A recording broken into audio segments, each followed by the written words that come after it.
అదే కొనసాగుతుంది. ఇప్పుడు అదే కార్యక్రమం సార్. ఆకలి కేక, ఆకలి కేక, ఆకలి కేక డప్పు వాయించడం, పళ్ళు మీద గడ్డిచ్చి కొట్టడం, అది మా నియమంలో ఉందండి.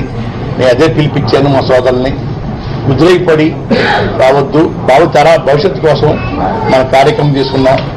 కాబట్టి పిరికోళ్ళలాగా జైల్లో పారేసేసి దేశాన్ని భగ్నం చేయాలని ప్రయత్నం చేయకండి. జైల్లో కూడా దేశ చేయడానికి సిద్ధపడతాను. ఎక్కడ వెనుకొంచి వేయను.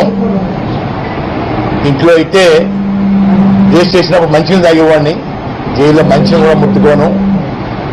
ముఖ్యమంత్రి గారు అన్నింటికి సిద్ధపడి నా జాతి కోసం, నా జాతి సహకరించిన ఇతర కుల సోదరుల కోసం ఈ ప్రాణ త్యాగం చేయడానికి నేను సిద్ధపడ్డాను.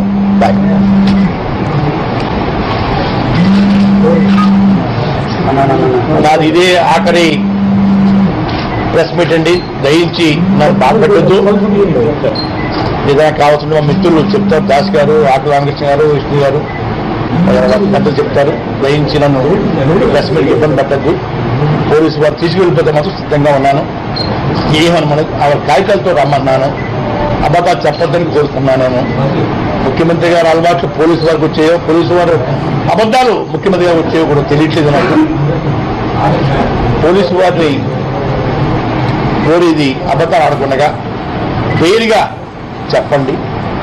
ఎఫ్ఐఆర్ కాపీలు, షార్ట్షీట్ కాపీలు. ఇదే విషయంపై మనతో మాట్లాడేందుకు ఏపీ స్టేట్ కాపు మహిళా ప్రెసిడెంట్ సీతారామమ్మ గారు ఫోన్ లైన్ లో సిద్ధంగా ఉన్నారు. నమస్తే సీతారామమ్మ గారు. నమస్తే అండి సీతారామమ్మ గారు, మనం ప్రస్తుతం చూసినట్లయితే ఉద్యమాన్ని ప్రజల్లోకి తీసుకెళ్తున్నటువంటి #1 న్యూస్ ఛానల్ ని గోదావరి మొత్తం ఆంధ్రప్రదేశ్ వ్యాప్తంగా నిలిపివేసే విధంగా ప్రభుత్వం చర్యలు తీసుకుంటున్నట్లుగా మనకు తెలుస్తోంది. దీనిపై మీరేమంటారు? నేనేమంటానంటే #1 న్యూస్ ఛానల్ కింద నిలిపివేసే దశలో ఆలోచిస్తే ఎల్లో మీడియా ఛానల్ ధ్వంసమైపోతుంది. అర్థమైందండి? Okay, hello, yellow media channel కూడా రాళ్ళు వేసి కొట్టి నాశనం చేయటం జరుగుతుంది. ఇంకో మనకి ఇచ్చినటువంటి ముఖ్యమంత్రి గారు నిలబెట్టుకుని మనకి ఏవైతే మన వాళ్ళని అమ్మాయి వాళ్ళ కాపు నిరుద్యోగ వాళ్ళు ఉన్నారు, వాళ్ళు ఉన్నారు, దాన్ని స్టేషన్ లో పెట్టి వాళ్ళని అరాజక ఇబ్బందులు పాలు చేస్తా ఉన్నారు. కాబట్టి వదిలిపెట్టాలి. ముద్రగడ్డ గారు దీక్ష చేస్తా ఉంటే ఆయన అనేక రకాలైన 3000 మంది పోలీసులు చుట్టూ గట్టి పెట్టి ఏంటి ఈ డ్రామాలు ముఖ్యమంత్రి గారు చేయాలనుకుంది మా వాళ్ళని విడిపించాలి. ఒకటి. రెండోది ఏంటంటే మాకు ఇస్తానన్న నెరవేర్చాలి. రెండోది #1 న్యూస్ ఛానల్స్ మాత్రం వచ్చినట్టు అయితే ఈ ముఖ్యమంత్రి గారు ఎల్లో వాళ్ళకి ఏవైతే ఉన్నాయో ఈ దోషానికి గురయ్యేలాగా మాత్రం వాళ్ళని ఆలోచించమని చెప్పండి. గురైపోతాయి అంతే. ఇంతకు మించి మాత్రం కాపులు ఎవరు కూడా, లేడీస్ అందరూ రోడ్డు ఎక్కపోతా ఉన్నారు. లేడీస్ కూడా చాలా మంది పురుగు మందుల డబ్బాలు పట్టుకునే వాళ్ళు ఉన్నారు, కిరోసిన్ డబ్బాలు పట్టుకునే వాళ్ళు ఉన్నారు. ఈ మొత్తం వినాశనానికి దారి తీయాలని చెప్పి ముఖ్యమంత్రి గారు ఆలోచన మాత్రం సరైనది కాదు. ఆయన దయచేసి ఇంకా ఏమైనా చేయాలనుకుంటే వెంటనే అమలు చేయమనండి. #1 న్యూస్ ఛానల్ జోలికి వస్తే మాత్రం రాష్ట్రం మొత్తం లేడీస్ రోడ్ ఎక్కి రాళ్లతో ఎల్లో మీడియాని ధ్వంసం చేయటం ఖాయం. ముఖ్యమంత్రి గారికి హెచ్చరించి చెప్తా ఉన్నాను. ఇంకో విషయం ఏంటంటే పద్మనాభం గారి దీక్ష కొనసాగనివ్వండి. ఆయన ఇంటి చుట్టూ పోలీసుల్ని బందోబస్తు లేకుండా చెయ్యండి. మాకు ఇస్తానన్న హామీలు ఇచ్చి ఆ రోజు దీక్ష విరమింపచేసే రోజున ఏం మాట్లాడారంటే, కళా వెంకట్రావు గారు, అచ్చెన్నాయుడు గారు వెళ్ళి మేము మీ మీద కేసులు ఉండవు, తునిఘట్టంలో ఎవరు కాపుల మీద కేసులు ఉండవని చెప్పి ఆయన దీక్ష విరమింపజేసింది. నేను విన్నాను స్వయంగా. ఈ మాటకి అబద్ధాలు ఆడే ముఖ్యమంత్రి గారు అబద్ధాలు మానుకోవాల్సిన అవసరం ఉంది. కాపులకి ఏవైతే రావాలో మాకు రాయితీలు, ఆ రాయితీలు ఇవ్వండి. మీరు ఆగస్టు అంటారు, సెప్టెంబర్ అంటారు, ఇంకా ఉన్న 3 సంవత్సరాలు కూడా మీరేమీ చెయ్యరని మాకు డౌట్ వచ్చింది. కాబట్టి మా దీక్షలు మమ్మల్ని చేసుకునివ్వండి, మా రాయితీలు మాకు ఇవ్వండి, మా కుర్రోళ్ళని ఎవరిని జైల్లో లేకుండా అందరిని బయటికి పంపించండి. ఎక్కడ కూడా ఒక్క కేసు లేకుండా బనాయించే వరకు మేము మాత్రం దీక్ష విరమింపడం జరగదు, విరమింపచేయటం. ఇంకో విషయం ఏంటంటే లేడీస్ కూడా ఆమరణ దీక్ష కూర్చోటానికి కూడా తయారవుతూ ఉన్నారు. అంతదాకా చేయవద్దని చెప్పండి. పురుగుల మందుల డబ్బాలు రెడీగానే ఉన్నాయి. ఎంతమంది చచ్చిపోయాక ముఖ్యమంత్రి గారు ఈయన కాపులకు న్యాయం చేస్తారు. ఇప్పుడు చెప్తా ఉన్నారు రాజశేఖర రెడ్డి గారు చేశారంటే ఆయన లేరు, ఆయన టాపిక్ వదిలేయండి. మీరు చేసేది ఏంటో మీరు చెయ్యండి. నంబర్ 1 న్యూస్ ఛానల్ ఆపుతామంటానికి మీరెవరండి? మీరు ఏమైనా డబ్బులు ఇచ్చి పెట్టించారా నంబర్ 1 న్యూస్ ఛానల్? మీకు ఏం అధికారం ఉంది నంబర్ 1 న్యూస్ ఛానల్ ఆపడానికి? SMS ఆపమని మీకు ఎవరండి చెప్పింది? మీకు సలహా ఇచ్చిన వాళ్ళు ఎవరండి? ముఖ్యమంత్రి గారు. కాపుల గురించి మీరు ఇంకా అమాయకులను చేసి మభ్య పెట్టే ప్రయత్నాలు మానుకోవాల్సిన అవసరం ఉంది ముఖ్యమంత్రి గారికి. అది మరీ హెచ్చరించి చెప్తున్నాం ముఖ్యమంత్రి గారు. మీరు దయచేసి మీరు ఏవైతే హామీలు ఇచ్చారో అవి నెరవేర్చండి. సంవత్సరానికి 1000 కోట్లు ఇవ్వాల్సింది 100 కోట్లు పడేసి కాపుల్ని పిచ్చోళ్ళని చేశారు, అమాయకుల్ని చేశారు. ఇంకో విషయం, అమాయకులైన కాపుల మీద కేసులు బనాయించి చిన్నరాజప్ప గారు ఏం మాట్లాడుతున్నారండి? హోంమంత్రి గారు ముద్రగడ పద్మనాభం గారిని అరెస్ట్ చేసే విషయంలో సందేహమే లేక ఆయన అరెస్ట్ చేస్తానని చెప్తా ఉన్నారు. చేయమనండి, ఆయన అరెస్ట్ చేయాలి. ఆయన పురుగు మందులు ఏమైనా ఆయన గొంతులో నోట్లో అప్పుడు ఉంటుంది. ముఖ్యమంత్రి గారు ఇదేంటో 13 జిల్లాల్లో జనాలు ఏ విధంగా రెచ్చగొట్టాలని చూస్తున్నారో ముఖ్యమంత్రి గారు ఒకసారి ఆలోచించాల్సిన అవసరం ఉంది. ఎందుకంటే కాపులు ఇంకా ఎందుకండి ఈ అలా అనగదొక్కేటటువంటి ఆలోచన ఎందుకండి మీకు?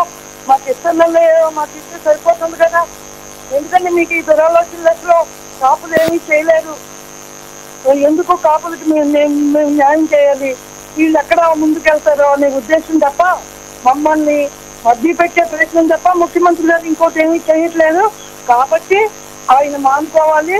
వెంటనే ఈ రోజు సాయంత్రానికి మా కుర్రోళ్ళని వదిలిపెట్టాలి, లేదంటే ఉద్యమం ఆగదు. చాలా అరాచకాలు జరుగుతాయి, అంత దాకా సృష్టించొద్దు. ముఖ్యమంత్రి గారు దయచేసి నేను ఏపీ స్టేట్ కాపు మహిళా ప్రెసిడెంట్ సీతారామన్ మీకు మరీ వేడుకొని చెప్తా ఉన్నాను. మీరు దయచేసి ఈ సాయంత్రం కల్లా మా కుర్రోళ్ళని వదిలిపెట్టండి. ఇంకా రెచ్చగొచ్చే ప్రయత్నాలు మానుకోండి. మా మీడియా జోలికి మాత్రం రావద్దు దయచేసి. ముఖ్యమంత్రి గారు నంబర్ 1 న్యూస్ ఛానల్ మీద ఏగ వాలిందో ఈ ఎల్లో మీడియా మీద ఎన్ని రాళ్ళు పడతాయో అప్పుడు మీకు తెలుస్తుంది. ఎల్లో మీడియా ఒక విధంగా కాదు, చిందరవందలు చేసి వదిలిపెడతాం. మీరు అనుకుంటున్నారా మా లేడీస్ చాలు, జెంట్స్ కూడా అక్కర్లేదు, లేడీస్ చాలు, మేమే చూసుకుంటాం మీ ఎల్లో మీడియా సంగతి మీరు అనుకున్నారేమో. ముఖ్యమంత్రి గారు దయచేసి మీరు ఇప్పటికైనా కాపు కుర్రోళ్ళని సాయంత్రానికి విడుదల చేయండి దయచేసి. అది ఇంకెంతకన్నా మీకు మరీ తప్పించుకోవాల్సిన అవసరం మీకు ఉండకూడదు ముఖ్యమంత్రి గారు. నేను దయచేసి ఇంతకు ముందే వినిపించాం. నేను ప్రస్తుత మీట్లు పెట్టడం జరిగింది శ్రీకాకుళం, విజయనగరం, వైజాగ్ లో, విజయవాడలో. నేను అప్పుడు వినిపించాను ముఖ్యమంత్రి గారు దయచేసి మాకు రిజర్వేషన్ ఇవ్వండి. అసలు ఏమాత్రం లెక్క చేయలేదు ముఖ్యమంత్రి గారు. నా ప్రెస్ మీట్ పేపర్స్ కూడా ఇప్పుడు నా దగ్గర ఉన్నాయి. నేను ఏ తారీఖున September 2 Vijayawada, September 17 Vizianagaram, September 23 Srikakulam, October 8 Vizag, October 9 Yelamanchili, ఇన్ని ప్రెస్ మీట్లు పెడితే ఎక్కలేదా ముఖ్యమంత్రి గారికి? చేమ గుర్తున్నట్టుకోలేదా? అంటే వీళ్ళు ఏం చేస్తారు అని ఆలోచించే ఉన్నారు ముఖ్యమంత్రి గారు. మీరు దయచేసి పద్మనాభం గారు చేసిన అడ్డుకునే ప్రయత్నాలు చేయొద్దు. చేశారో చాలా ఘోరం జరుగుతుంది. కాబట్టి మీరు సాయంత్రానికి మా వాళ్ళని విడుదల చేయండి. ఈ న్యూస్ ఛానల్ జోలికి మాత్రం వచ్చారో తర్వాత ఏం జరిగిందో మీరు ఆలోచించండి. అంతే, ఇంతకన్నా ఇంకా ఎక్కువ చెప్పాల్సిన అవసరం లేదనుకుంటున్నాను. నేను మళ్ళీ మాట్లాడుతున్న అవసరమైతే ఛానల్లో నేను మా జనాలు 13 జిల్లాల వాళ్ళకి తెలియజేస్తాను. మీడియా ద్వారా తెలియజేసి మా జనాలందరినీ యాక్షన్ చేసి నంబర్ 1 న్యూస్ ఛానల్ ఎలా నడిపించుకోవాలో మాకు తెలుసు. ఊరికి సందాలు, ఇంటింటికి సందాలు వేసుకొని మేము ఛానల్ నడిపిస్తాము. దమ్ము ఉంటే మీకు ఛానల్ ఆపండి అంతే. మీరు ఏ టైం కాపుతారో అంతటి తక్కువ టైంలో మేము ఛానల్ తెచ్చుకొని నడిపించుకుంటాము. నేను ఆ హామీ కూడా ఇస్తున్నాను ఛానల్ తరఫున. మీరు ఏం చేస్తారో చేయండి, అంతేగాని కాపుల్ని భయపెట్టి కాపుల్ని మభ్య పెట్టే ప్రయత్నం మాత్రం మీరు చేయకండి. ముఖ్యమంత్రి గారు ఆలోచించండి బాగా. మీరేదో మనుషుల్ని రాయబారాలు పంపించి మేము అది చేస్తాం ఇది చేస్తాం అంటే ఈసారి ఆ విధంగా కుదరదు.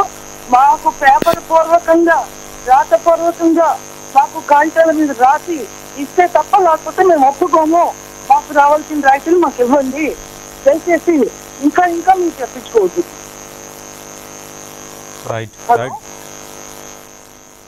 థ్యాంక్ యూ సీతారామ గారు.